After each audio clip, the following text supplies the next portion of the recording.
दया। दया एक ऐसा शब्द है, इसमें ऐसा लगता है कि जैसे अहंकार का रूप है। दया शब्द जो है, आदमी दया को देखकर या दया को सुनकर कई बार धोखा खा जाता है। जैसे कि दया, आप देखे होंगे कि चुनाव के समय कुछ नेता लोग जो होते हैं, नेता पार्टी, वो लोगों पर दया दिखाते हैं। जैसे कि कोई नेता 1000 रुपये 500 रुपये चुनाव के समय देखते हैं, चुनाव के समय पैसे बांटते हैं, लोगों को देते हैं और कहते हैं कि गरीबों का भला हो। लेकिन गरीबों को भी लगता है कि चलो इतना ही मिल रहा है, बहुत है, नेताजी बहुत दयावान हैं।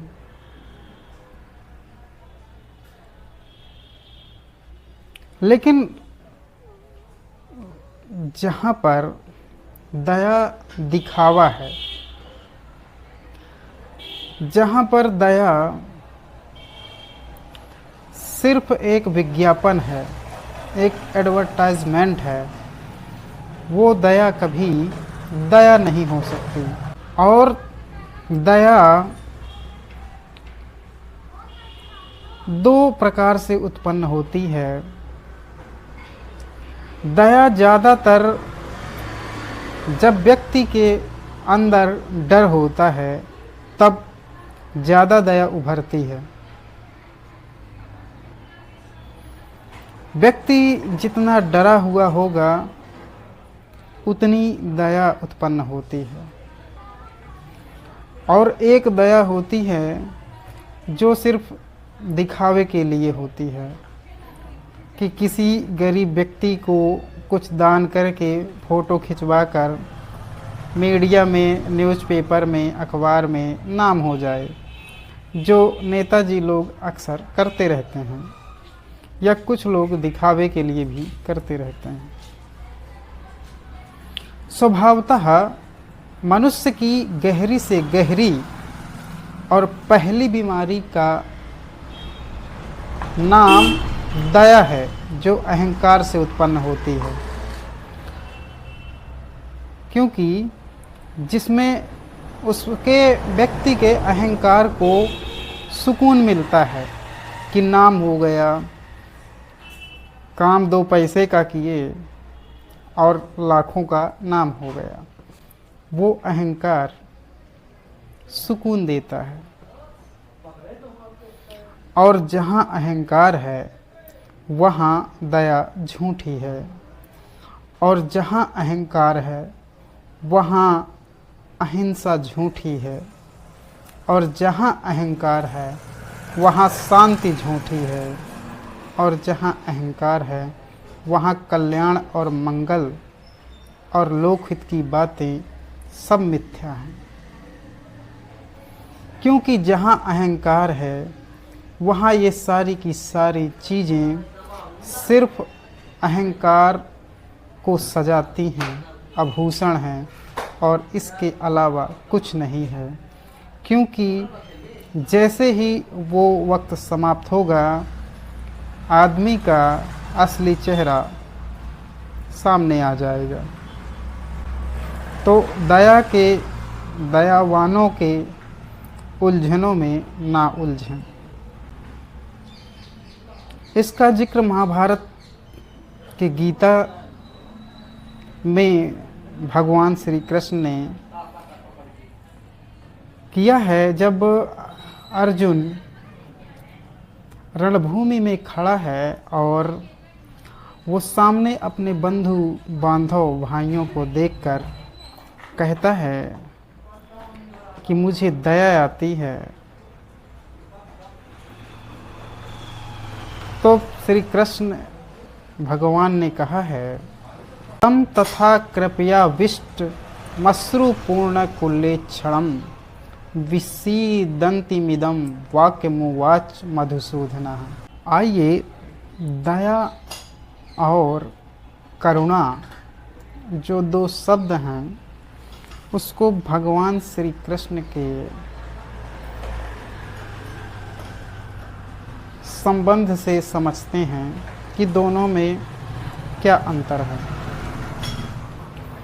जब हम शब्दकोश में दया और करुणा को खोजते हैं तो ये दोनों एक दूसरे के पर्यायवाची शब्द दिखाई पड़ते हैं,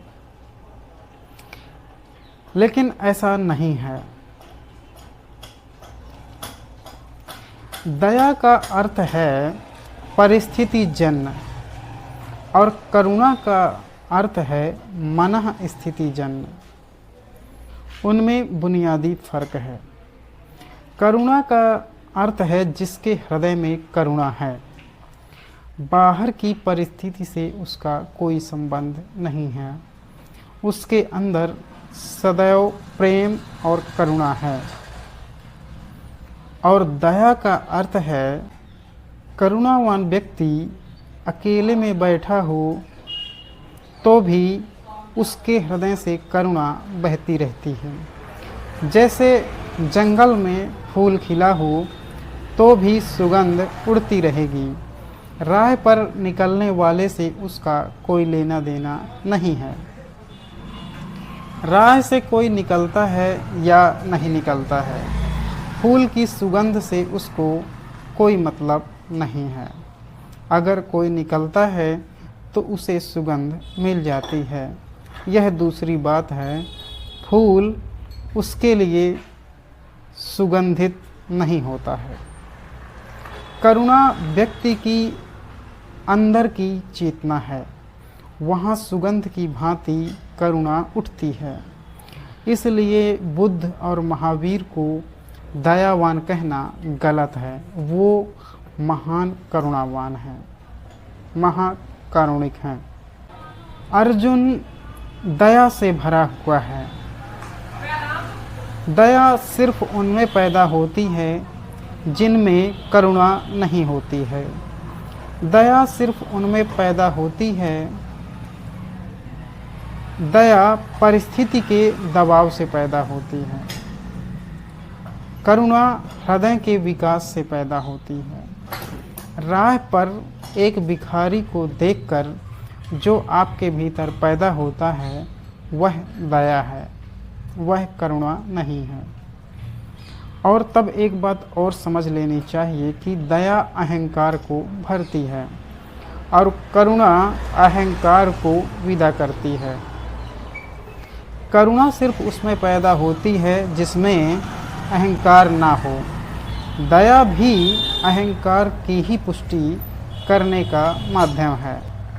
जब आप किसी को दान देते हैं तब आपके भीतर जो रस उपलब्ध होता है देने वाले की स्थिति में होने का, भिखारी को देखकर जो दया पैदा होती है, उस क्षण में अगर भीतर खोजोगे तो अहंकार ही दिखाई पड़ता है।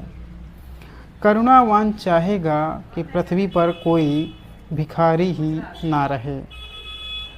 दयावान चाहेगा कि पृथ्वी पर भिखारी रहे, तभी तो दयावान उस पर दया कर पाएगा।